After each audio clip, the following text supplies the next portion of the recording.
تو حضرات محترم، میں عرض کر رہا تھا کہ حضور کے والدین کریمین، کسی نے کیا خوب کہا، ہو سلام آپ پر آمنہ ہے میرے حضور کی والدہ، ہو سلام آپ پر آمنہ ہے میرے حضور کی والدہ، جو شرف آپ کو عطا ہوا وہ شرف کسی کو ملا نہیں۔ تو جو سیدہ آمنہ رضی اللہ تعالی عنہا کا جو شرف جو آپ کو اللہ تعالیٰ نے عطا فرمایا کہ سید المرسلین امام الانبیاء آپ کے بطن اقدس سے اس دنیا میں تشریف فرما ہوئے، تولد ہوئے۔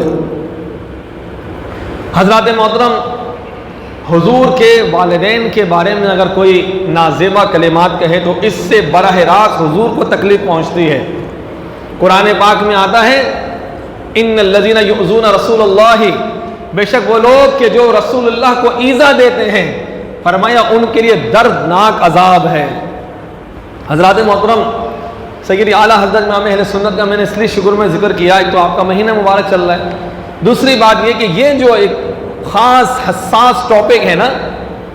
حضور کے والدین کے بارے میں، ان کے ایمان کے بارے میں اور ان کے فضائل اور برکات کے بارے میں، تو سید اعلیٰ حضرت امام اہل سنت نے جب دیکھا نا کہ بدعقیدہ اس بارے میں بھی غلط گفتگو کر رہے ہیں، تو مجدد نے وہی اپنا قلم اٹھایا اور اس کے بارے میں آپ نے پوری تصنیف لکھی ہے، شموس الاسلام لاصول رسول الکرام، رسول اللہ کے والدین اور رسول اللہ کے آباء و اجداد کے ایمان کے بارے میں، ان کے فضائل اور برکات کے بارے میں سیدی اعلیٰ حضرت امام اہل سنت نے پوری ایک تصنیف فرمائی اور اس کو فتاوی رضویہ شریف کے اندر جو ہے وہ جمع کیا گیا ہے۔ اور حضرات محترم، سیدی اعلیٰ حضرت امام اہل سنت نے اس کے اوپر قرآن و سنت سے شروع کے اندر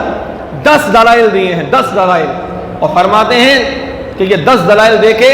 تلک عشرۃ کاملہ جو سورہ بقرہ میں ہے کہ یہ 10 دن پورے ہوئے، وہ جو حج کے 10 دن ہیں، اس کی نسبت دیتے ہوئے اعلیٰ حضرت نے کہا کہ میں نے یہ 10 کا ہنسہ جو ہے مکمل کیا۔ تو حضرات محترم، ایسے لوگوں سے دین سیکھنا چاہیے، ایسے لوگوں سے دین سیکھنا چاہیے کہ جن کی گفتگو سن کر، جن کی تصانیف پڑھ کر ہمیں رسول اللہ سے محبتوں میں اضافہ ہو، رسول اللہ کے صحابہ سے محبتوں میں اضافہ ہو، رسول اللہ کے اہل بیت کرام، حضور کے والدین اور حضور کی اولاد شریف اور حضور کے چاہنے والوں سے محبت ہو۔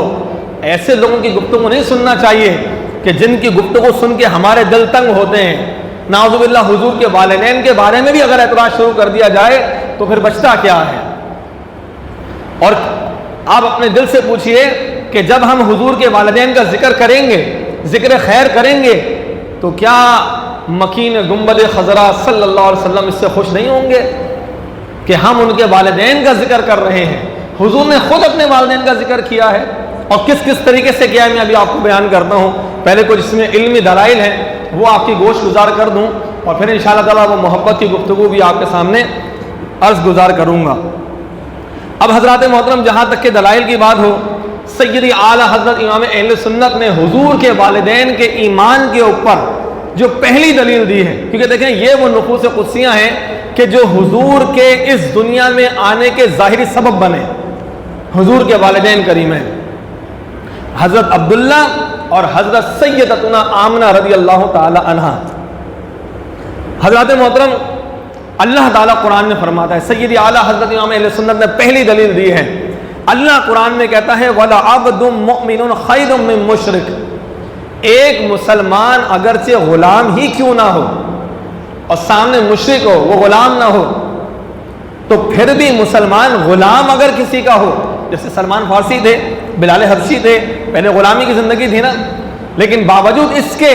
اگر کوئی کفار کا سردار سامنے کیوں نہ ہو، اللہ کا قانون یہ ہے کہ جو مسلمان ہیں اگرچہ غلام ہیں، اللہ تعالیٰ کے نزدیک وہی افضل ہے، وہی افضل ہے۔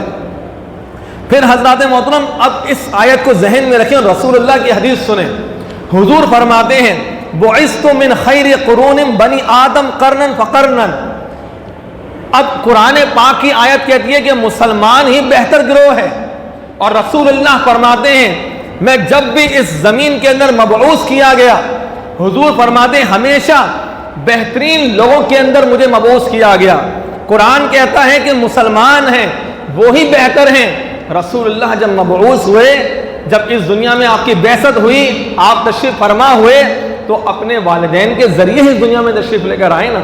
تو حدیث رسول اور قرآن سے تو یہی پتہ چلتا ہے کہ رسول اللہ بہتر گروہ میں آئے، اور بہتر گروہ مسلمانوں کا ہوتا ہے۔ پھر حضرات محترم اگلی حدیث بیان کرتے ہیں سیدی اعلیٰ حضرت علی شیر خدا رضی اللہ تعالی عنہ روایت کرتے ہیں کہ حضور نے ارشاد فرمایا کہ روئے زمین پر ہر زمانے میں ایسا ضرور ہوا ہے کہ کم سے کم 7 مسلمان ہوں۔ اگر سارے لوگ بھی کافر ہو نا، لیکن کبھی بھی ایسا نہ ہو کہ کم سے کم 7 لوگوں سے کم مسلمان ہوں، ہمیشہ 7 افراد تو رہے۔ پھر ایک اور حدیث میں آتا ہے کہ نوح علیہ السلام کے بعد زمین میں 7 اللہ کے اولیاء موجود تھے۔ پھر حضرات محترم جب حدیث رسول سے یہ بات ثابت ہو جاتی ہے کہ ہر دور کے اندر کم سے کم 7 مسلمان ضرور رہے، اور اللہ کہتا ہے کافر اگرچہ سردار کیوں نہ ہو اور مسلمان غلام کیوں نہ ہو، مسلمان پھر بھی افضل ہے۔ سیدی اعلیٰ حضرت امام اہل سنت اس سے استدلال کرتے ہیں، اور امام جلال الدین سیوطی بھی اس کی تائید کرتے ہیں کہ چونکہ اس دنیا کے اندر ہمیشہ کم سے کم 7 بندگان خدا اس دنیا میں ضرور موجود رہے، وہ اہل ایمان تھے، اللہ تعالیٰ کے نزدیک تھے، اور حضور فرماتے ہیں جب بھی میں مبعوث کیا گیا، میرا نور مبارک جب بھی منتقل کیا گیا، تو ہمیشہ وہ پاک پشتوں پاک رحموں میں منتقل ہوتا چلا گیا۔ تو بات یہ ثابت ہوتی ہے کہ انہی 7 افراد میں حضور کے آبا و اجداد موجود تھے،